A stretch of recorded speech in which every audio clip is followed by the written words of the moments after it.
नीलका drum वाला video social media बड़ी तेजी से बढ़ रहा है।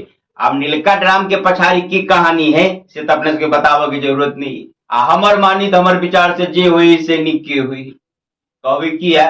जे प्रकार से माहौल है चाहे गांव के हो या कि शहर के हो, अधिकांश लड़का लड़की के ऊपर में प्यार के भूत चढ़ल।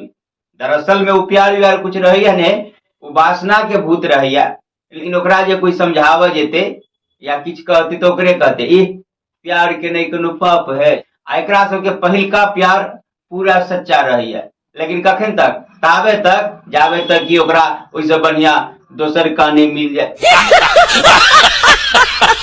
आई बात के पुष्टि करऽ के लेल ऐसे बड़का उदाहरण कोन मिलत जे हाले में भेले नीला ड्राम वाला घटना।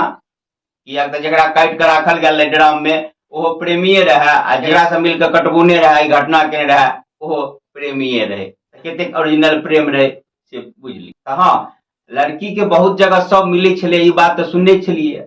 लेकिन अब एनाहिए जे लड़को सबके ड्राम में काटल लाश मिले लगते, आई एगो खौफ पैदा हेते। ओनाते लोग क्या निकालो केकरो बात मानत नहीं। तो एहि प्रकार से जे काट काट के लाश ड्राम में मिले लगा तब जाकर एकरो सबके अकिल ठिकाना में आओ।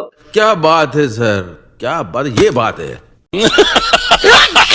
ना आई पीछे अपने सब की विचारे से कमेंट करके बताया।